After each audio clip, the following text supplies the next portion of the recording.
Okay, మనం ఇంతకు ముందు భాగంలో ఏమని తెలుసుకున్నాము? దేవుడు మన రక్షణ కొరకు యేసుక్రీస్తును నియమించాడు. యేసుక్రీస్తు ప్రభుల వారు మన యొక్క రక్షణ కొరకు తన ప్రాణాన్ని అర్పించి మనందరి కొరకు రక్షణ సిద్ధము చేసి పెట్టాడు. ఏం చేసి పెట్టాడు యేసుక్రీస్తు ప్రభుల వారు? రక్షణను సిద్ధము చేసి పెట్టాడు. ఇప్పుడు సిద్ధపరచబడినటువంటి ఆ రక్షణను పొందుకోవడానికి మనము ఏం చేయాలి? అదే రాసుకోనండి. దేవుడు సిద్ధపరిచిన రక్షణను పొందుకోవడానికి మనం ఏం చేయాలి?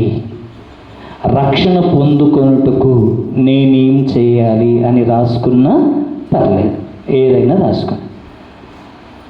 రక్షణ పొందుటకు నేనేం చేయాలి? సిద్ధపరచబడిన రక్షణ పొందుకోవడానికి నేనేం చేయాలి? కొంచెం ఏం చేయాలి అన్నది రాసుకురండి. ఇప్పుడు ఒక అబ్బాయిని, ఒక చిన్న పిల్లగాడిని స్కూల్లో జాయిన్ చేశారనుకోండి. జాయిన్ చేసిన తర్వాత ఏ రోజు కూడా స్కూల్కి వెళ్ళలేదు. పోనీ ఇంటికాడ ఉండైనా బుక్స్ కూడా చదవలేదు. ఎగ్జామ్స్ వచ్చాయి, తల్లిదండ్రుల బలవంతం మీద ఎగ్జామ్స్ రాయడానికి మాత్రం స్కూల్కి వెళ్ళాడు. స్కూల్ టీచరు ఈ అబ్బాయి ఎప్పుడు స్కూల్కి రాలేడు కాబట్టి కనికరించి ఆ అబ్బాయి చూసుకుంటూ రాయడానికి ఇప్పుడు టెక్స్ట్ బుక్ ఆ అబ్బాయికి ఇచ్చారు. ఇప్పుడు రాయమని చెబితే ఆ అబ్బాయి ఏమైనా రాయగలుగుతాడా? ఎందుకు? ఇవ్వబడిన క్వశ్చన్, దానికి ఆన్సర్ ఎక్కడుందో కూడా తెలియదు కాబట్టి. ఎందుకంటే ఏ రోజు స్కూల్కి వెళ్ళలేడు, ఏ రోజు బుక్ చదవలేడు కనుక ఇప్పుడు ఆన్సర్స్ అన్నీ ఉన్నాయి, కానీ రాయడానికి మాత్రము ఈయనకి ఏమైనా తెలుసా? ఇప్పుడు మనకు కూడా రక్షణ ఆల్రెడీ సిద్ధంగా ఉంది, దాన్ని పొందుకోవడానికి మనం ఏం చేయాలి? ఇది తెలియకపోతే చాలా ప్రమాదం ఉందన్న విషయాన్ని మీకు జ్ఞాపకం చేస్తున్నాను. ఒక 4 గుడ్డివారు ఏనుగును చూశారంట. ఎంతమంది అంట? 4 గుడ్డివారు ఏనుగును చూశారంట. మొదటివాడు వెళ్ళి ఏనుగు యొక్క కాళ్ళు పట్టుకొని ఏమంటున్నాడంట, ఏనుగంటే ఒక స్తంభంలాగా ఉంటుంది అన్నాడంట. ఏమన్నాడు? ఏనుగు ఎలా ఉంటుంది అన్నాడు? స్తంభంలాగా ఉంటుంది అన్నాడు. మరొకడు వెళ్ళి తోక పట్టుకొని ఏనుగంటే తాడులాగా ఉంటుంది అన్నాడంట. మరొకడు వెళ్ళి ఏనుగు యొక్క వీపును పట్టుకొని ఏం చేశాడంట, ఏనుగు ఎట్లుంటుందో తెలుసా? గోడలాగా ఉంటుంది అన్నాడంట. ఎందుకంటే ఈయన పట్టుకుంది ఏంటిది? వీపును తడిమి చూశాడు కాబట్టి. ముందు గుడ్డివారు కాబట్టి చూడలేరు కాబట్టి వాళ్ళు పట్టుకున్నది ఏనుగు ఇట్లుంటుంది అనేసి వాళ్ళు చెబుతున్నారు. ఇంకొక ఆయన తొండాన్ని పట్టుకొని ఏమన్నాడంటే ఏనుగు పైపులాగా ఉంటుంది అనేసి అన్నాడంట. ఏనుగు ఎట్లుంటుంది? తాడులాగా ఉంటుందా? స్తంభంలాగా ఉంటుందా? గోడలాగా ఉంటుందా? పైపులాగా ఉంటుందా? ఎలా ఉంటుంది ఏనుగు? ఆలోచించండి. ఒక ఏనుగును చూడాలంటే మన కళ్ళతో చూస్తే కానీ అది ఎలా ఉంటుందో మనం చెప్పలేము. గుడ్డివారికి ఏం తెలుసో చెప్పండి. ఇప్పుడు రక్షణను గురించినటువంటి మాటలు బైబిల్లో అనేకమైనవి ఉన్నాయి. మనం ఎలా రక్షణ పొందుకుంటామంటే ఒక్కొక్కరు ఒక్కొక్క వచనాన్ని పట్టుకొని ఏమంటున్నారంటే, ఇదిగో ఇది చేస్తే చాలు బ్రదర్ రక్షణ పొందేసుకుంటాం అంటున్నారు. అర్థమైందా? ఇప్పుడు ఒక్కొక్క గుడ్డివాడు ఒక్కొక్క దాన్ని పట్టుకొని ఏనుగు ఇలానే ఉంటుందని చెప్పినట్టుగా ఇప్పుడు మనుషులందరూ ఏం చేస్తున్నారంటే, బోధకులైనటువంటి వారు ఏం చేస్తున్నారంటే ఇది చేస్తే చాలు రక్షించబడతాము అని అనుకుంటున్నారు. అర్థమైందా? ఏనుగును చూడాలంటే ఈ నేత్రాలు కావాలి. మళ్ళీ బైబిల్ మనకు అర్థం కావాలనంటే ఏ నేత్రాలు కావాలో చెప్పండి. ఈ నేత్రాలతో నువ్వు బైబిల్ ఓపెన్ చేసి చదివినా నీకు బైబిల్ అర్థం కాదు. మరొకసారి చెప్తున్నాను, ఈ బాహ్య నేత్రాలతో నువ్వు బైబిల్ చదివినా నీకు బైబిల్ అర్థము కాదు. బైబిల్ నీకు అర్థం కావాలంటే నీ కన్నులు తెరవబడాలి, నీ మనోనేత్రాలతో చూడగలిగితే తప్ప బైబిల్ నీకు అర్థం కాదు. అర్థమైందని నేను చెప్పిన మాట. లోక సంబంధమైన విషయాలను అర్థం చేసుకోవడానికి నేత్రాలు సరిపోతాయి, కానీ దేవుడు వ్రాయించిన జీవపు మాటలను అర్థం చేసుకోవాలంటే ఈ నేత్రాలతో మనం బైబిల్ చదివితే అర్థము కాదు. ఏ నేత్రాలు కావాలనంటే మనోనేత్రాలు కావాలి. ఆ మనోనేత్రాలు వెలిగించబడితే, మన కన్నులు తెరవబడితే కానీ దేవుని మాటలు అర్థము కావు. దావీదు గారు అంటారు 119 కీర్తన 18వ వచనం ప్రకారం, నీ ధర్మశాస్త్రములో ఎన్నో ఆశ్చర్యకరమైన సంగతులు ఉన్నాయ్యా. నీ ధర్మశాస్త్రంలో అనేకమైన ఆశ్చర్యమైన సంగతులను నేను గ్రహించాలి అనంటే, నేను అర్థం చేసుకోవాలనంటే నా కన్నులు తెరువు ప్రభువా అంటున్నాడండి. ఏమంటున్నాడు? కన్నులు తెరవకపోతే బైబిల్లో వ్రాయబడిన సంగతులు అర్థం కావా? 100% కావు. యేసుక్రీస్తు ప్రభుల వారితోనే ఉన్నారు 33.5 సంవత్సరాలు. శిష్యులు ఎంతకాలం ఉన్నారు యేసు ప్రభుతో పాటు? 3.5 సంవత్సరాలు. లోకం పుట్టినది మొదలుకొని రహస్యమైన వాటన్నింటినీ యేసుక్రీస్తు ప్రభుల వారు తన బోధల్లో తెలియజేస్తూ వచ్చాడు. అన్నిటినీ చెప్పాడండి. కొన్ని సంగతులు ఉపమానంగా చెప్పాడు, ఎందుకంటే ఆ సంగతులు అప్పుడు చెప్తే మనుషులు భరించలేరు అని. ఆదరణకర్త వచ్చిన తర్వాత నా వాటిలో నుండి ఆయన తీసుకొని అందరికీ అర్థమయ్యేటట్లు బోధిస్తాడు, సర్వసత్యంలోనికి నడిపిస్తాడని యేసుప్రభు చెప్పాడు. అంటే లోకం పుట్టినది మొదలుకొని మరుగైన సంగతులన్నిటినీ యేసుక్రీస్తు ప్రభుల వారైతే బోధించాడు. 3.5 సంవత్సరాలు యేసు ప్రభుతోనే ఉన్నారు కదా శిష్యులు. విన్నారా వినలేరా యేసు ప్రభు బోధలు? విన్నారు కానీ వారికి ఏమైనా అర్థమైందా అంటే, యేసు ప్రభు అన్నీ చెప్పాడు. తన మరణం గురించి కూడా చెప్పాడు. ఇదిగో నేను అప్పగింపబడిన తర్వాత అక్కడ ఈ పరిస్థితి వస్తుంది, నన్ను చంపుతారు, అయినను 3వ దినము నేను లేచుట అగత్యమని ప్రతి సందర్భంలో చెప్పాడు. శిష్యులు విన్నారా వినలేరా? విన్నారు. కానీ యేసు ప్రభు అప్పగింపబడిన వెంటనే అందరూ పారిపోయారు. ఏమర్థమైంది? యేసు ప్రభు చనిపోయి తిరిగి లేచాడని చెప్తే కూడా నమ్మలేని పరిస్థితి. యేసు ప్రభు చనిపోయి తిరిగి లేచాడని చెప్పినా కానీ నమ్మలేని పరిస్థితి.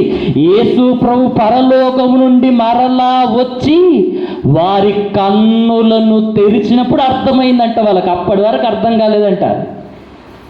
అంటే దేవుని మాటలు మనకు అర్థం కావాలంటే ఈ నేత్రాలు కాదు, మనోనేత్రాలు కావాలి. మనోనేత్రాలతో మనం వాక్యాన్ని చదవాలి, వినాలి అని మనము అర్థం చేసుకోవాలి.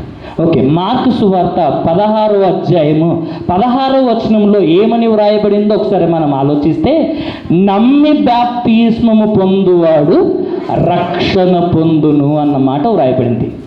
ఏం చేస్తుంది రక్షణనంట? నమ్మి బాప్తిస్మం తీసుకుంటే చాలు, రక్షింపబడతాము. ఈ మాటను పట్టుకొని చాలామంది ఏం చేశారంటే, మారు మనసు పొందాల్సిన అవసరం లేదండి, యేసు ప్రభువును నోటితో ఒప్పుకొని హృదయములో విశ్వసించాల్సిన అవసరము కూడా లేదండి, నమ్మి బాప్తిస్మం పొందితే చాలు, బాప్తిస్మం పొందితే చాలు నువ్వేమవుతావు? రక్షించబడతావు. ఇది ఎవరు? ఈ మాట చెప్పేటోళ్ళు ఎవరో తెలుసా? కాళ్ళు పట్టుకున్న వాళ్ళు. ఏనుగును చూశారన్న గుడ్డివారు ఉన్నారు చూడండి. బాప్తిస్మం తీసుకుంటే రక్షించబడతాం, మిగతా ఏది అవసరం లేదండి అని బోధించే వాళ్ళు ఎవరంటే, ఏనుగు కాలు పట్టుకొని ఏనుగు ఎలా ఉందంటే స్తంభంలాగా ఉందని చెప్పినోడు ఉన్నారు చూడండి. అలాంటి వారు ఏం చేస్తున్నారంటే బాప్తిస్మం తీసుకుంటే చాలు నువ్వు పరలోకానికి వెళ్ళిపోతావు. అని ఏం చేస్తున్నారు? మారు మనసు పొందారా, పశ్చాత్తాప పడ్డారా లేదా అని ఏది ఆలోచించకుండా ఏం చేస్తున్నారు? ఎట్లాగో ఒక విధంగా బాప్తిస్మం ఇచ్చేస్తే అలాగా అయిపోతా అనుకుంటారు. చాలా పెద్ద పాపం చేస్తున్నట్టు అట్లా ఇచ్చే బోధకులైనా తీసుకునే వాళ్ళైనా. అర్థమైందా? ఈ మాటను చూసి ఏమంటారు? మారు మనసు పొందాల్సిన అవసరం లేదు, యేసు ప్రభువుని ఒప్పుకోవాల్సిన అవసరం లేదు, పశ్చాత్తాపడాల్సిన అవసరం కూడా లేదు. ఏం చేయాలంట? నమ్మి బాప్తిస్మం పొందితే చాలంట, రక్షించబడతావు, పరలోకానికి వెళ్ళిపోతావు అని అని కాళ్ళు పట్టుకున్న వాళ్ళు చెప్పినట్టు కొంతమంది బోధకులు కూడా చెప్తున్నారు. ఇంకొక మాట, అపోస్తుల కార్యములు 16వ అధ్యాయము 31వ వచనంలో వ్రాయబడిన మాట. అపోస్తుల కార్యములు 16వ అధ్యాయము 31వ వచనం. అందుకు వారు ప్రభువైన యేసునందు విశ్వాసముంచుము, అప్పుడు నీవును నీ ఇంటి వారును రక్షణ పొందుదురని చెప్పి ఏమంటున్నారు? రక్షణ పొందాలంటే బాప్తిస్మం అవసరం లేదండి అంటారు. ఈ మాటను చదివిన వాళ్ళు కొంతమంది ఏమనుకుంటారు? రక్షణ పొందాలనుకుంటే, పరలోకానికి వెళ్ళాలనుకుంటున్నారా? నువ్వు విశ్వసిస్తే చాలండి, నువ్వు పరలోకానికి వెళ్తావని అంటున్నారండి. ఇంకా ఏమంటున్నారో తెలుసా? ఇంట్లో ఒక్కరు విశ్వసిస్తే చాలండి. ఎంతమంది అంట? అబద్ధం చెప్పట్లేదు. ఈ మాట చదివినటువంటి చాలామంది బోధకులు ఇలా బోధించేటోళ్ళు ఉన్నారు. అందుకోకే చెప్తున్నాను. ఇంట్లో అందరూ రక్షించబడాలంటే అందరూ విశ్వసించాల్సిన అవసరం లేదండి, ఒక్కరు విశ్వసిస్తే చాలు. ఇక్కడ ఏమని రాబడింది? యేసునందు నువ్వు విశ్వాసం ఉంచితే నీవును నీ ఇంటి వారును రక్షణ పొందుతారు అన్న మాట అక్కడ వ్రాయబడింది. అర్థమవుతుందా? అంటే రక్షణ పొందాలంటే ఏం చేయాలి? ఇప్పుడు ఇంటి వారు కూడా విశ్వసించాల్సిన అవసరం లేదు, నువ్వు విశ్వసిస్తే చాలు. బాప్తిస్మం తీసుకోవాల్సిన అవసరం కూడా లేదని బోధించేటోళ్ళు కూడా ఉన్నారండి. కింద ఏం జరిగిందో అసలు ఏం చెప్పరు, ఆ ఒక్క మాటను పట్టుకొని ఏం చేస్తుంటారు? రక్షణ పొందాలంటే బాప్తిస్మం అవసరం లేదు బ్రదర్, విశ్వసిస్తే చాలు. మళ్ళీ నీ ఇంట్లో అందరూ రక్షించబడాలంటే కూడా వాళ్ళందరూ విశ్వసించాల్సిన అవసరం లేదు, జస్ట్ నువ్వు విశ్వసిస్తే చాలు, వాళ్ళకు కూడా రక్షణ వస్తుంది. ఎగ్జాంపుల్గా ఏం చేసుకుంటారు తెలుసా? నోవాహు ఒక్కని ద్వారా 8 మంది రక్షించబడ్డారు కదా. నోవాహు ఒక్కడే నీతిమంతుడని ఉంది, అవునా కదా? వాళ్ళ ఇంటి వారి గురించి ఏమన్నా రాయబడిందా? లేదు. నోవాహు ఒక్కని ద్వారా ఆ 8 మంది రక్షించబడినట్టు నువ్వు విశ్వాసం ఉంచితే నీ ఇంట్లో కూడా ఆటోమేటిక్గా నీ ఎంబడి ఫ్రీగా పరలోకానికి వచ్చేస్తారు అని బోధించేవారు కూడా ఉన్నారు. మరికొంతమంది రోమీయులకు రాసినటువంటి పత్రిక 10వ అధ్యాయము, రోమీయులకు రాసినటువంటి పత్రిక 10వ అధ్యాయము 9-10 వచనాలు. అదేమనగా యేసు ప్రభువని నీ నోటితో ఒప్పుకొని దేవుడు మృతులలో నుండి ఆయనను లేపెనని నీ హృదయమందు విశ్వసించిన ఎడల నీవు రక్షించబడుదువు. ఏలయనగా నీతి కలుగునట్లు మనుష్యుడు హృదయములో విశ్వసించును, రక్షణ కలుగునట్లు నోటితో ఒప్పుకును. ఈ మాట చదివినటువంటి బోధకులు ఏమంటున్నారో తెలుసా? ఈ మాట చదువుతున్నటువంటి బోధకులు ఏమంటున్నారో తెలుసా? నువ్వు రక్షించబడాలంటే బాప్తిస్మము అసలు అవసరమే లేదు. ఏం చేయాలి? యేసు ప్రభువు అని నీ నోటితో ఒప్పుకోవాలి, హృదయంలో విశ్వసిస్తే చాలు. అంటే యేసు ప్రభును ఒప్పుకుంటే చాలు. ఏందంట? నువ్వు రక్షించబడాలంటే ఏం చేయాలి? ఇప్పుడు బాప్తిస్మం అవసరం లేదు, మారు మనసు అవసరం లేదు, పశ్చాత్తాపం అవసరం లేదు. ఏం కావాలి ఇప్పుడు? నువ్వు యేసు ప్రభు నువ్వు ఒప్పుకుంటే చాలు, నువ్వు పరలోకానికి వెళ్ళిపోతావు అనేసి కొంతమంది అంటారు. కింది వచనం చూసినట్టయితే ఇంకేమంటున్నాడు అక్కడ 10వ వచనంలో? ఏలయనగా నీతి కలుగునట్లు మనుషుడు నోటితో ఒప్పుకొనును, నీతి కలిగినట్లు మనుషుడు హృదయములో విశ్వసించును, రక్షణ కలుగునట్లు నోటితో ఒప్పుకొనును. అంటే నీతికి నీతికి బాప్తిస్మానికి ఏమైనా సంబంధం ఉందా? బాప్తిస్మం తీసుకుంటేనే నీతి కలుగుతుందని అక్కడ వ్రాయబడిందా? లేదు కదండి. అర్థమైందా? బాప్తిస్మం తీసుకుంటేనే నీతి కలుగుతుందని ఉందా? లేదు. నీ హృదయంలో విశ్వసించి నోటితో ఒప్పుకుంటే చాలు, నువ్వు నీతిమంతుడుగా తీర్చబడితే పరలోకానికి వెళ్తావు. దానికి బాప్తిస్మం ఎందుకు ఉంది? దానికి బాప్తిస్మం అవసరమా అనేవారు కూడా ఉన్నారు.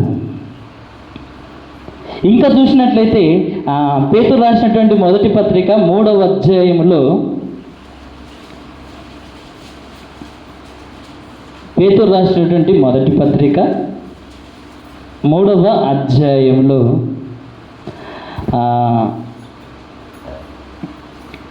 19-20 వచనాలు కలిసి ఉంటాయి.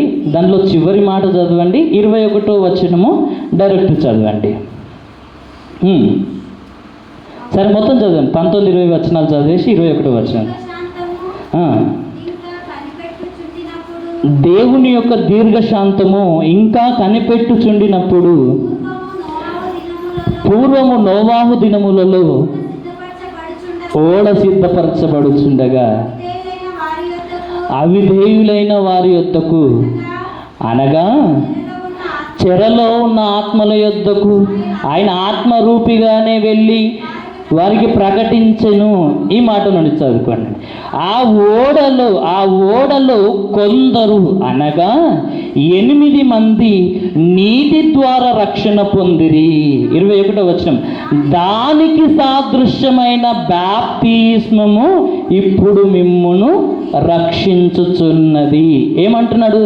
దానికి, ఆ ఓడ ద్వారా నీటిలో నశించిపోకుండా 8 మంది రక్షించబడిన ప్రకారము బాప్తిస్మం తీసుకుంటే చాలు, నువ్వు రక్షించబడతావు. వాక్యం వినాల్సిన అవసరం లేదు, మారు మనసు పొందాల్సిన అవసరం లేదు, పశ్చాత్తాపపడాల్సిన అవసరం లేదు, యేసు ప్రభువును సొంత రక్షకునిగా అంగీకరించాల్సిన అవసరము కూడా లేదు. ఏం చేసే చాలు? దానికి సాదృశ్యమైన బాప్తిస్మము నువ్వు పొందితే చాలు అంటున్నారండి. మరికొంతమంది ఏమంటున్నారంటే, అపోస్తుల కార్యములు 15వ అధ్యాయము 11వ వచనం. అపోస్తుల కార్యములు 15వ అధ్యాయము 11వ వచనం.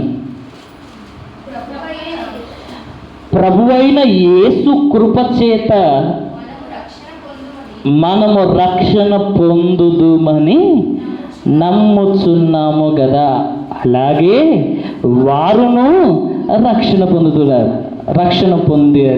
పొందారు అన్నమాట అక్కడ, పొందుదురు అన్నమాట అక్కడ వ్రాయబడింది. ఇక్కడ చూసినట్టయితే నువ్వు పరలోకానికి వెళ్ళాలంటే ఏం చేయాలి? ఇప్పుడు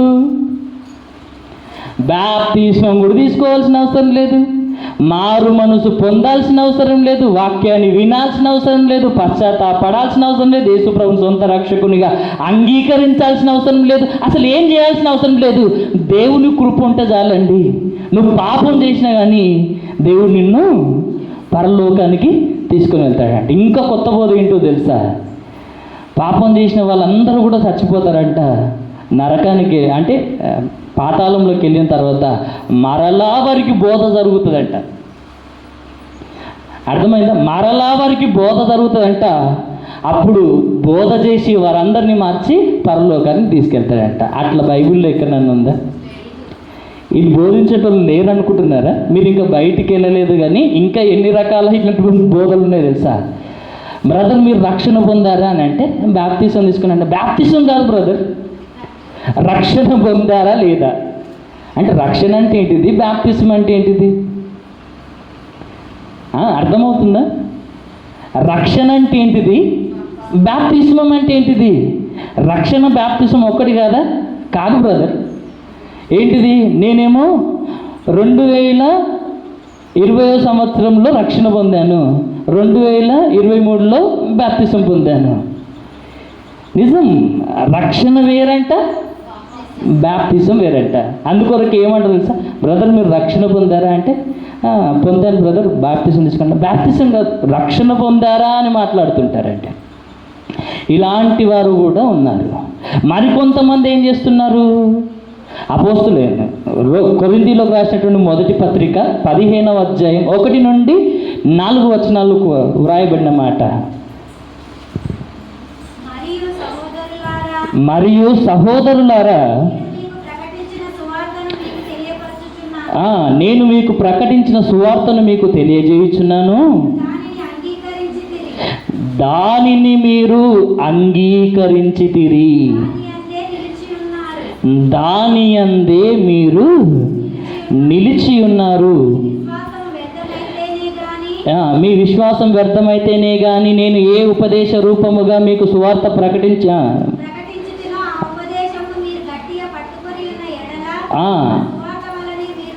ఆ సువార్త వలనే మీరు రక్షణ పొందువారయ్యుందురు. నాకు ఇవ్వబడిన ఉపదేశము మొదట మీకు అప్పగించి తిని, అదేమనగా లేఖనముల ప్రకారము క్రీస్తు మన పాపముల నిమిత్తము మృతి పొందెను, సమాధి చేయబడిను, లేఖనముల ప్రకారము 3వ దినమున తిరిగి లేపబడెను. ఇప్పుడు ఈ వాక్యాన్ని చదివినటువంటి వాళ్ళు ఏమంటున్నారో తెలుసా, నువ్వు రక్షించబడాలి అని అంటే, నువ్వు పరలోకానికి వెళ్ళాలంటే దేవుడు మనకిచ్చిన ఉపదేశాన్ని గట్టిగా పట్టుకోవాలి.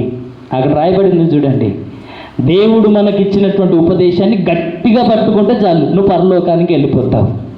ఆ ఉపదేశం ఏంటిదంటే, యేసుక్రీస్తు ప్రభువారు లేఖనముల ప్రకారము చనిపోయి సమాధి చేయబడి లేఖనముల ప్రకారము తిరిగి లేచారన్న ఈ ఉపదేశాన్ని పట్టుకుంటే చాలంట రక్షణ పొందుతామంట.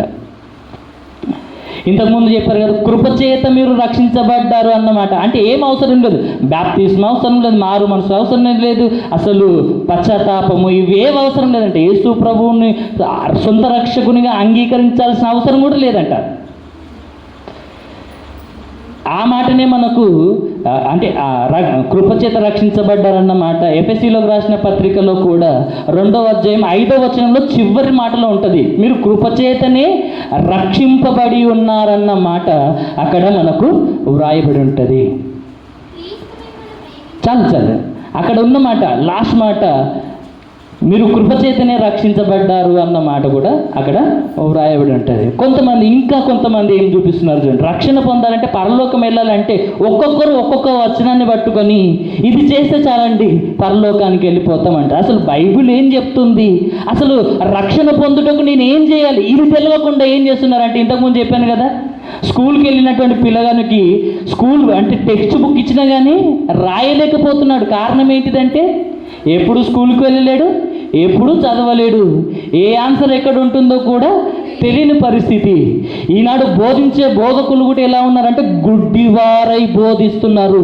ఇది చేస్తే చాలండి పరలోకానికి వెళ్ళిపోతారంట. అసలు రక్షణ పొందడానికి, నువ్వు పరలోకానికి వెళ్ళడానికి ఏం చేయాలో ఈనాడు బోధకులు కూడా చెప్పలేకపోతున్నారు. కారణం ఏంటిదంటే, బోధించే బోధకులు సరిగ్గా లేరు, వినే విశ్వాసులు కూడా సరిగ్గా లేరు. అందుకొరకే బైబిల్ అంటారు, నిన్నును నీ బోధ విను వారందరినీ రక్షించవలసిన బాధ్యత నీ మీద ఉంది అనేసి బోధకులకు దేవుడు చెప్తున్నాడు.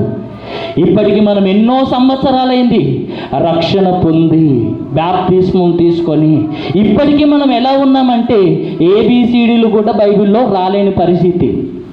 ఇప్పుడు మీకు తెలుస్తుంది, లంచ్ తర్వాత మీకు ఉంటుంది చూడండి, ఆ క్వశ్చన్స్ చెప్తాను, అప్పుడు మీకు అర్థమవుతుంది అసలు రక్షణ గురించి మాకు తెలిసింది గింతేనా అని అనుకుంటారు. అసలు మనం తెలుసుకుంది గింతేనా, అసలు ఇంతవరకు ఈ విషయాలను మనం ఎప్పుడు ఆలోచించలేమన్న విషయము మీకు ఎలా అర్థమవుతాయంటే, మీ మైండ్ మొత్తం కొద్దిసేపు పనిచేయదు, అలా ఉంటుంది. ఎందుకంటే రక్షణ గురించి సరైన అవగాహన మనకు లేకుండా పోతుంది. తెలిసిన మిడిమిడి జ్ఞానం, బోధించే వాళ్ళు కూడా సరిగ్గా బోధించలేకపోతారు. కారణం ఏంటంటే సమయము లేకపోవడం. మనం కూడా వాక్యాలు వినాం కానీ లోక సంబంధమైన విషయాలను మాత్రం చాలా వింటాం. ఇప్పుడు వాక్యం కంటిన్యూగా ఒక 3 గంటలు వినమనండి, ఎవ్వరు ఇంట్రెస్ట్ ఉండదు. అదే సినిమా 3 గంటలు చూడమనండి, లేవకూడదు చూస్తారు.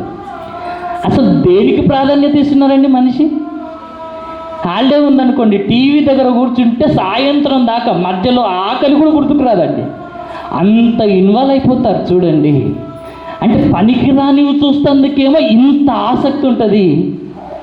నీ ఆత్మను రక్షించుకోవడానికి మాత్రము నువ్వు కనపరిచే ఆసక్తి ఎంత ఆలోచించండి. అవును కదా? తెస్సలోనికీయులకు రాసినటువంటి 2వ పత్రిక 2వ అధ్యాయం 13వ వచనం ఒకసారి చదవండి. తెస్సలోనికీయులకు రాసినటువంటి 2వ పత్రిక 2వ అధ్యాయం 13వ వచనం. ప్రభువు వలన ప్రేమింపబడిన సహోదరులారా, ఆత్మ మిమ్మును పరిశుద్ధపరచబడుట వలనను మీరు నమ్ముట వలనను, మీరు సత్యమును నమ్ముట వలనను రక్షణ పొందుటకు దేవుడు ఆది నుండి మిమ్మల్ని ఏర్పరచుకొనని గనుక మేము మిమ్మును బట్టి ఎల్లప్పుడూ దేవునికి కృతజ్ఞతాస్తుతులు చెల్లింపబద్ధులమై ఉన్నాము. అంటే రక్షణ పొందడానికి మనం ఏం చేయాలి? నమ్మితే చాలు, ఏం అవసరం లేదు. ఏం చేయాలంట?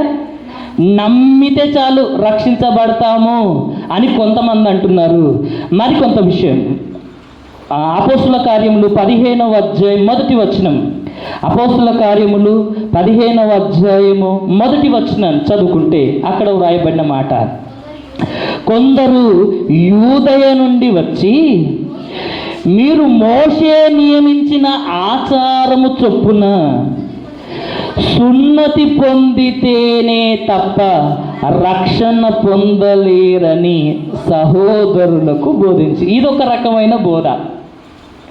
ఏదంట? నువ్వు రక్షణ పొందాలంటే, పరలోకానికి వెళ్ళాలంటే, నిత్య జీవాన్ని సంపాదించుకోవాలంటే ఏం చేయాలి? బాప్తిసం తీసుకోవాల్సిన అవసరం లేదు. మారు మనసు వాక్యాన్ని విని మారు మనసు పొంది పశ్చాత్తాపడి యేసు ప్రభువును సొంత రక్షకునిగా అంగీకరించాల్సినటువంటి అవసరం కూడా లేదు. ఏం చేస్తే సరిపోతుంది? మోషే మనకు నియమించిన ప్రకారము సున్నతి పొందితేనే కానీ రక్షణ పొందలేమని బోధించే బోధలు కూడా ఈనాడు క్రైస్తవ సమాజంలో ఉన్నాయండి. ఇంకా కొంతమంది మత్తయి సువార్త 24వ అధ్యాయము, మత్తయి సువార్త 24వ అధ్యాయం 13వ వచనం. మత్తయి సువార్త 23వ అధ్యాయం 24వ అధ్యాయం 13వ వచనం. త్వరగా అంతము వరకు సహించిన వాడెవడు వాడే రక్షింపబడును. మార్కు సువార్త 13వ అధ్యాయం 13వ వచనంలో కూడా ఇదే మాట వ్రాయబడి ఉంటుంది. నా నిమిత్తము అనేకమైన శ్రమల పాలవుతారు మీరు, అయినా అంతము వరకు సహించిన వాడే రక్షణ పొందును అన్నమాట. అంటే ఇక్కడ చూడండి ఏం కనబడుతుంది మనకి ఇప్పుడు? రక్షణ పొందాలంటే ఇప్పుడు ఏం చేయాలి? సహిస్తే చాలు. అంటే ఇవేం అవసరం లేదా? మిగతా ఏం అవసరం లేదా అంటున్నాను. అవసరం లేదనే చెప్తున్నారు మళ్ళీ చాలామంది. ఏం చేసేదాలంటే అంతము వరకు సహిస్తే చాలు, అంతం వరకు నువ్వు ఓపికతో ఉంటే చాలు. మందిరానికి వచ్చి వాక్యం విని ఓపికతో ఉంటే చాలు, ఇంకా మిగతా ఏవి కూడా అవసరము లేదు అన్నట్టుగానే మనకు బోధిస్తున్నారండి. మరికొంతమంది అపోస్తుల కార్యములు 2వ అధ్యాయం 40వ వచనం. అపోస్తుల కార్యములు 2వ అధ్యాయం 40వ వచనం. ఇంకను అనేక విధములైన మాటలతో సాక్ష్యమిచ్చి మీరు మూర్ఖులకు ఈ తరము వారికి వేరై రక్షణ పొందుడి. అంటే ఈ తరము వారికి వేరైతేనే మీరు రక్షణ పొందుతారని మరికొంతమంది. అక్కడ ఏమని వ్రాయబడింది? మూర్ఖులకు ఈ తరం వారికి వేరైతేనే కానీ రక్షణ పొందలేరు అన్నమాట ఇక్కడ వ్రాయబడింది. ఎఫెసీలకు రాసిన పత్రిక 2వ అధ్యాయము 8వ వచనం ప్రకారం అక్కడ ఏమని రాయబడింది?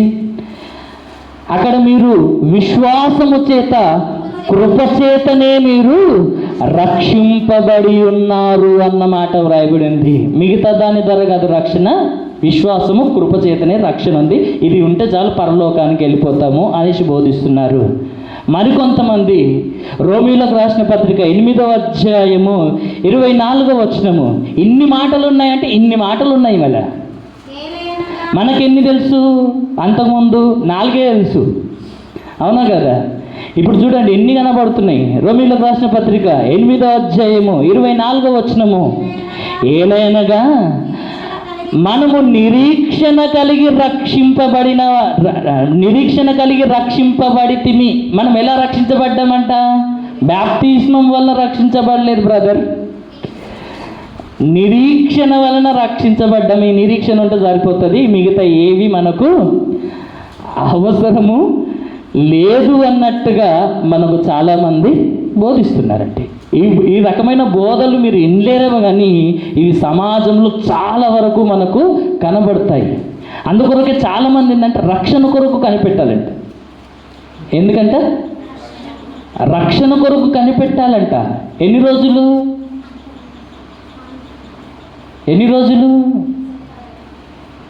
ఎన్ని రోజులైనా సరే నువ్వు రక్షణ కొరకు కనిపెట్టాలి. కనిపెట్టిన తర్వాత దేవుడు నీతో మాట్లాడితేనే నువ్వు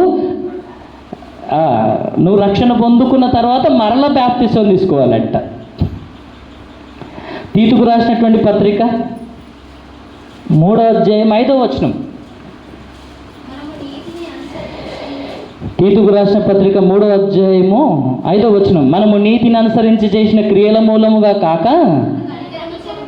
తన కనికరమును చొప్పునని పునర్జన్మ సంబంధమైన స్నానము వలన మనము పరిశుద్ధపరచబడి రక్షించబడ్డాము అన్నట్టుగా వ్రాయబడింది. పునర్జన్మ సంబంధమైన స్నానం మనల్ని రక్షిస్తుంది అన్న మాట అక్కడ వ్రాయబడింది.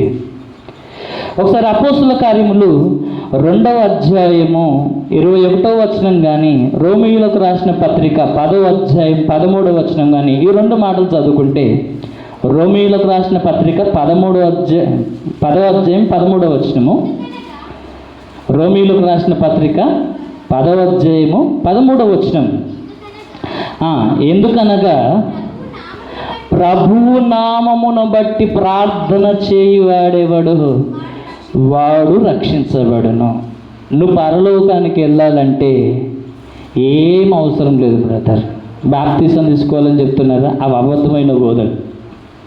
మారు మనసు పొందాలని చెప్తున్నారా? అవి కూడా అబద్ధమైన బోధలు. పశ్చాత్తాపడాలని చెప్తున్నారా? అవి కూడా అబద్ధమైన బోధలు.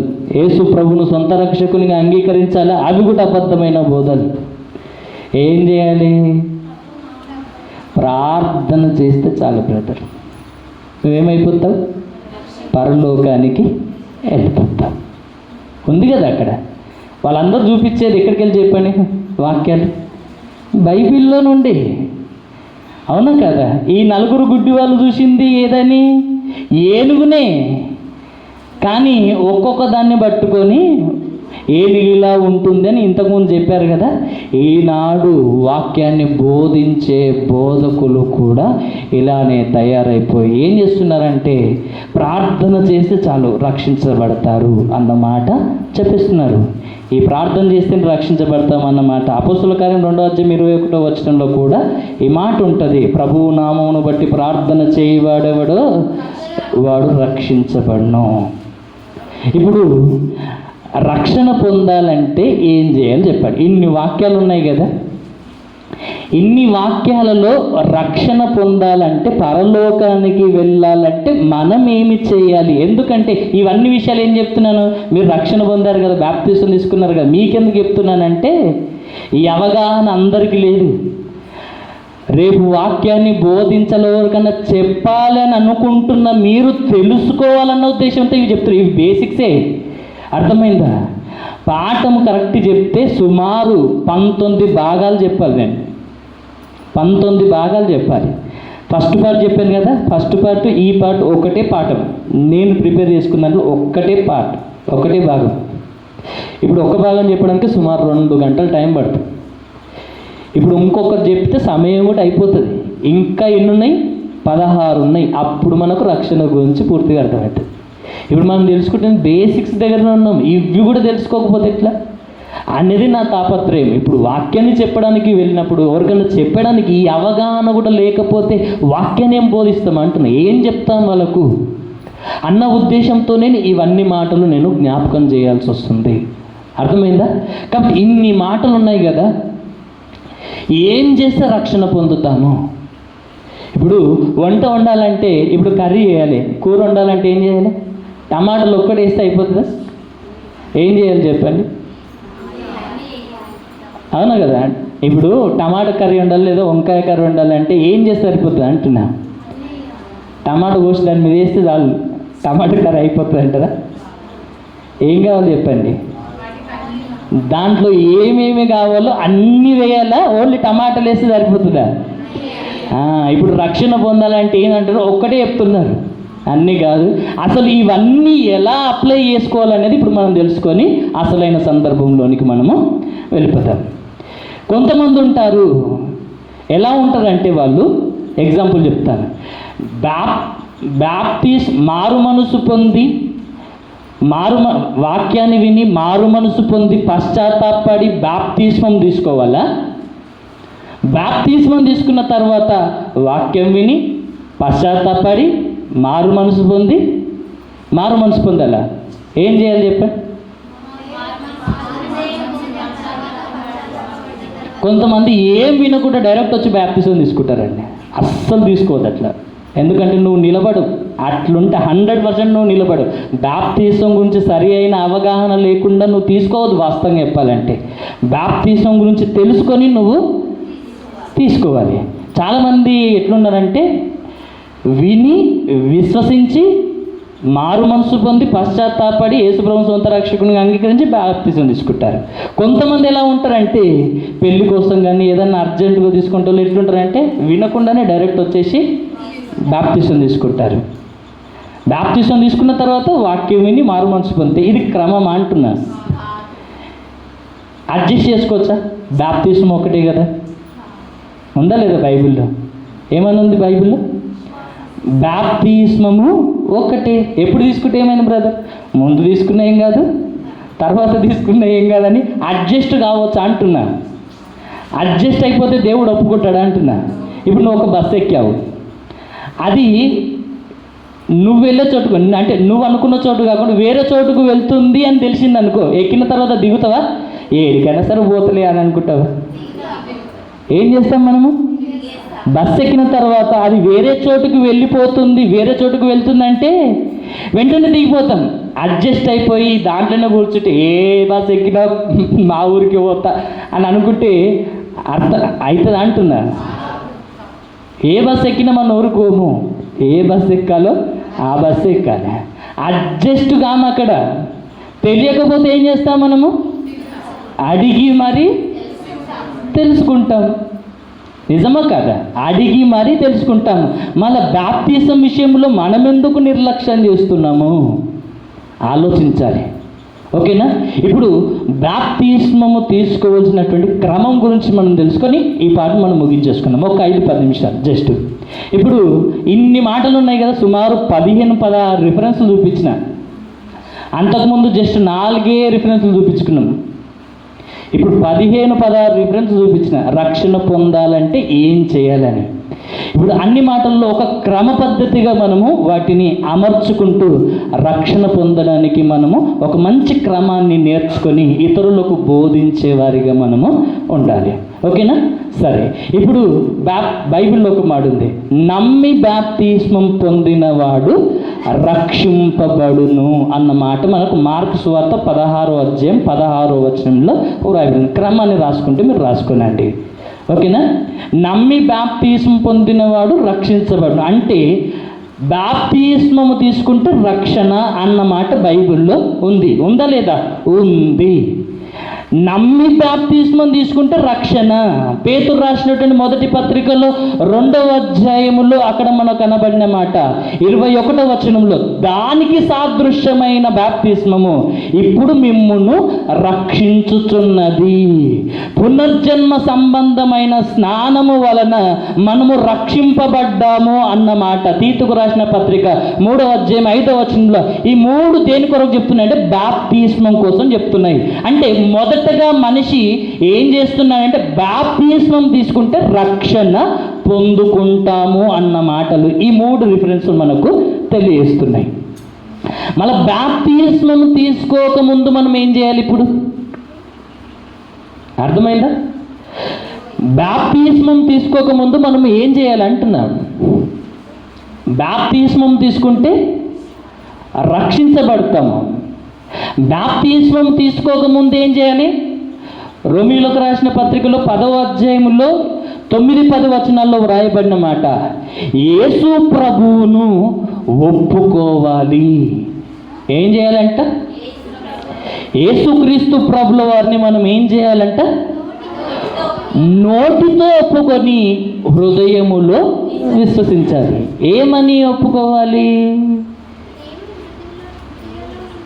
యేసుక్రీస్తు ప్రభువని నీ నోటితో ఒప్పుకొని, దేవుడు మృతులలో నుండి ఆయనను లేపనని నీ హృదయములో విశ్వసించాలి. అదే మనకి ఇవ్వబడిన ఉపదేశము.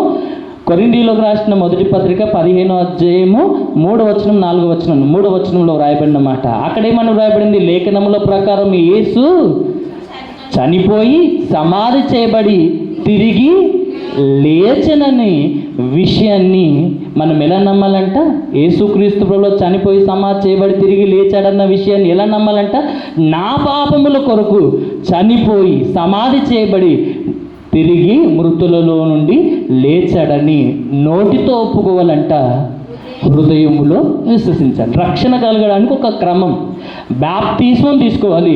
బాప్తిస్మం తీసుకోకముందు ఏం చేయాలి? యేసు ప్రభువును నోటితో ఒప్పుకోవాలి. యేసు ప్రభువును నోటితో ఒప్పుకోకముందు ఏం చేయాలి? ఇప్పుడు యేసు ప్రభువుని నోటితో ఒప్పుకోనక ముందు ఏం చేయాలి? మారు మనసు పొందాలి. అర్థమైందా? ఏం చేయాలి? మారు మనసు పొందాలి. అపోస్తుల కార్యము 2వ అధ్యాయము 38వ వచనంలో వ్రాయబడిన మాట. అపోస్తుల కార్యము 2వ అధ్యాయం 38వ వచనం. అప్పుడు పేతురు అంటాడు, అప్పుడు మీరు మారు మనసు పొంది పాపక్షమాపణ నిమిత్తము బాప్తిస్మము తీసుకోవాలి. యేసు ప్రభువును ఒప్పుకోకముందు ఏం చేయాలి? ఇప్పుడు మారు మనసు పొందాలి. అర్థమైందా? మారు మనసు పొందకముందు ఏం చేయాలి? అర్థమైందా? మారు మనసు పొందకముందు ఏం చేయాలి? పశ్చాత్తాపపడాలి. ఏం చేయాలి? పశ్చాత్తాపపడాలి. అదే అపోస్తుల కార్యం 2వ అధ్యాయం 37వ వచనంలో వ్రాయబడిన మాట. చదవండి ఒకసారి. వారు ఈ మాట విని హృదయములో నొచ్చుకొని, సహోదరులారా మేమేమి చేతుమని పేతురును కడమ అపోస్తలులను వారు అడిగారంట. ఏం చేయాలంట? మారు మనసు పొందక ముందు ఏం చేయాలంట? ఏం చేయాలంట? పశ్చాత్తాపపడాలి. వాక్యం విన్న తర్వాత నీ హృదయంలో పొడవబడాలంట. అలా పశ్చాత్తాపపడి మారు మనసు పొంది యేసు ప్రభువును సొంత రక్షకునిగా నోటితో ఒప్పుకొని హృదయంలో విశ్వసించి బాప్తిసం తీసుకోవాలి. పశ్చాత్తాపపడకముందు ఏం చేయాలి? మళ్ళీ పశ్చాత్తాపడకముందు ఏం చేయాలి? అర్థం కాలేదా? పశ్చాత్తాపపడకముందు ఏం చేయాలి అంటున్నా.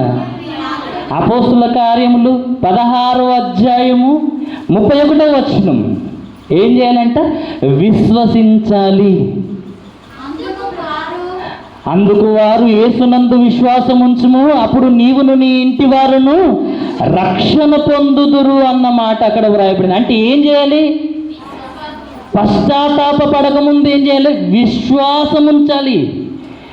దేవుని మాటల యందు విశ్వాసం ఉంచాలి. విశ్వాసము రావాలంటే ఏం చేయాలి? ఇప్పుడు విశ్వాసము రావాలంటే ఏం చేయాలి? రోమీయులకు రాసిన పత్రిక 10వ అధ్యాయం 17వ వచనంలో రాయబడిన మాట. రోమీయులకు రాసిన పత్రిక 10వ అధ్యాయము 17వ వచనము. కాగా వినుట వలన విశ్వాసము కలుగును, వినుట క్రీస్తును గూర్చిన మాటల వలన కలుగును. ఎవరి మాటలు వినాలి రక్షణ కలగాలంటే? కొంతమంది ఏం చేస్తారు తెలుసా? పాత నిబంధనలలో ఉన్న రాజుల చరిత్రలు చెప్తారు. పాత నిబంధనలో ఉన్నటువంటి వాళ్ళ చరిత్రలు చెప్తే మారు మనసు వస్తుందా? క్రీస్తును గురించిన మాటలు చెబితే మారు మనసు కలుగుతుందా? విశ్వాసం కలుగుతుందా? ఏ మాటలు వింటే విశ్వాసం వస్తుందంట? క్రీస్తును గూర్చిన మాటలు వినుట ద్వారా మనకు విశ్వాసం కలుగుతుంది. వినుట వలన విశ్వాసము కలుగుతుంది. వింటే విశ్వాసం వస్తుంది. మళ్ళీ వినాలంటే ఏం కావాలి? వినాలంటే ఏం కావాలి? అవునా కదా? వినాలంటే ఏం చేయాలి?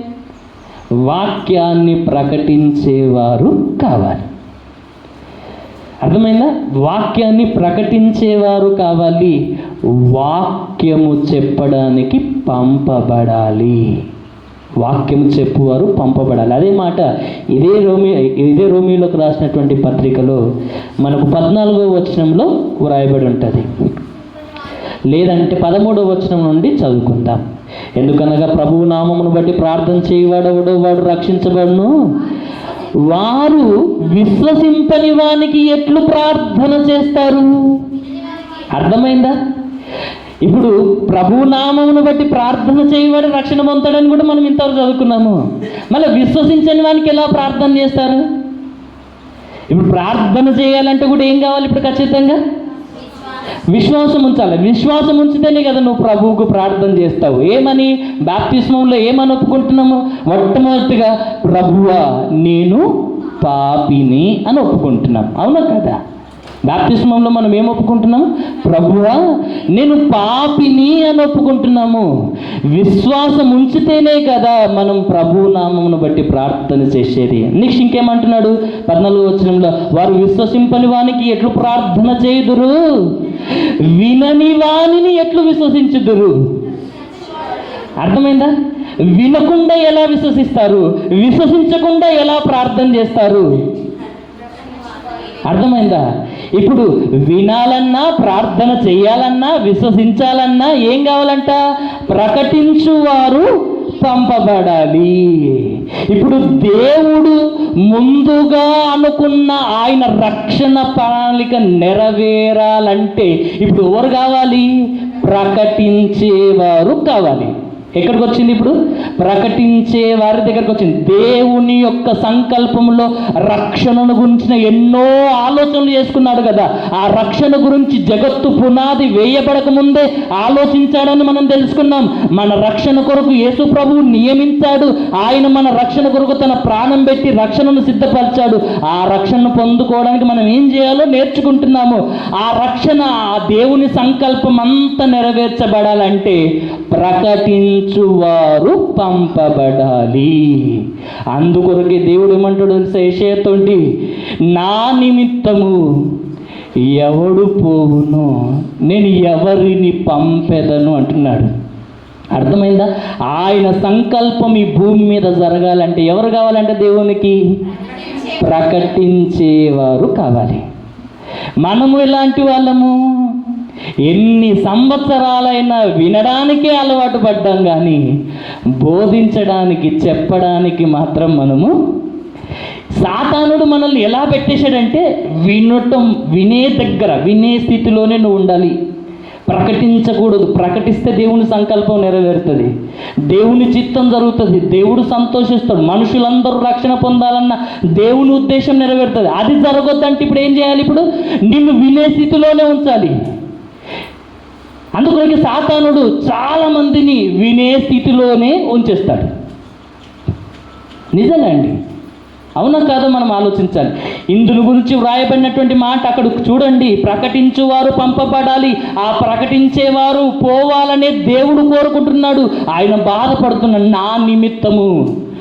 నా నిమిత్తము ఎవరు పోతారని దేవుడు ఆనాడు యెషయా గారిని అడిగాడు. ఇప్పుడు మనల్నే అడుగుతున్నాడు. నా నిమిత్తము ఎవరు పోతారు, నేను ఎవరిని పంపెదను అంటున్నాడంటే ఎందుకు అంటున్నాడు ఆ మాట? దేవుడు ఆ మాట ఎందుకు అంటున్నాడు? నేను ఎవరిని పంపెదను, నా నిమిత్తం ఎవరు పోతారు? ఎవరు పోవడం లేదు. నా గురించి ఎవరు చెప్పడం లేదు. నా గురించి ఎవరు బ్రతకడం లేదు. నేను ఎవరికి చెప్పాలి? నా మాట ఎవరు వింటున్నారని నేను ఈ మాటలు వారికి చెప్పాలి. ఎవరు పోరు, నా గురించి ఎవరు ప్రకటించరు. నేను ఎవరికి చెప్పాలి? ఎవరితో మాట్లాడాలి? ఎవరిని పంపాలంటే అప్పుడు భక్తుడైనటువంటి యెషయా గారు ఏమంటున్నారు సార్? నేనున్నాను ప్రభువా, నేను పోతాను అని అన్నాడు. పరలోకములో ఉన్నప్పుడు నా పిల్లలను రక్షించడానికి ఎవరు పోతారని దేవుణ్ణి అడిగినప్పుడు యేసు ప్రభు, నేనున్నాను తండ్రి, నన్ను పంపించు, నీ పిల్లలను రక్షించి నీ యొద్దకు పరిశుద్ధులుగా నిర్దోషులుగా తీసుకొని రావడానికి నన్ను పంపించు తండ్రి, నేను వెళ్తానని ఆయన సమస్త వైభవాన్ని, మహిమను, అంత అధికారాన్ని అంతటిని వదులుకొని దాసుని స్వరూపాన్ని ధరించుకొని ఏమీ లేని రిక్తునిగా నీ కొరకు తగ్గించుకొని రావడానికి గల కారణం ఏంటి తెలుసు? తండ్రి యొక్క చిత్తాన్ని నెరవేర్చడానికి, నీ చిత్తము నెరవేర్చుటకే నేను వచ్చి ఉన్నాను అనేసి, ఎదుగు సువార్త ప్రకటించుట కొరకు నేను పంపబడితేనని అన్ని గ్రామాల్లో వెళ్ళి రాత్రనక పగలనక ఆయన సువార్త ప్రకటించాడు. ఇందును గురించి వ్రాయబడిన మాట కింద వ్రాయబడింది చూడండి. అది ఏ మాట అంటే, సువార్త ప్రకటించు వారి పాదములు పర్వతముల మీద సుందర. ఇప్పుడు ఆలోచించాడు, మనిషి దేనికి విలువ ఇవ్వడు చెప్పండి? ఇంట్లోకి వచ్చేటప్పుడు ఏం చేస్తాడు? కాళ్ళు మంచిగా కాళ్ళు కడుక్కుంటా ఫస్ట్. చుట్టాలకైనా సరే ఫస్ట్ ఎందుకు నీళ్ళు ఇస్తాను చెప్పి, ఎందుకు ఇస్తాను చెప్పండి? అవునా కదా? అవునా కదా? కాళ్ళు శుభ్రంగా ఉండాలి, ఏదేదో దొక్కి వస్తారు కాబట్టి కాళ్ళు శుభ్రంగా ఉండాలి. అంటే కాళ్ళ విషయంలో మనం ఏం చేస్తాం? కాళ్ళను ముట్టుకొని ఏదైనా మనం మొఖానికి అట్టిట్లు ఏమైనా అడ్జేస్తాము? చేయం కదా. అంటే కాళ్ళను అందుకోనికే ఏం చేస్తాం? కడుక్కుంటాం, అన్ని విధాలుగా అడ్జేసుకుంటాం. కాళ్ళకు విలువ లేదు ఒక మాట చెప్పాలంటే. కానీ దేవుడు ఏమంటాడు? ఆ కాళ్ళు దేవుని దృష్టికి సువార్త ప్రకటించు వారి పాదములు ఆయన దృష్టికి సుందరంగా కనబడుతున్నాయంట. అందమైన ముఖాలు దేవునికి అందమైనవి కాదంట. అందమైన ముఖాలను చూసి దేవుడు ఏమంటాడు తెలుసా?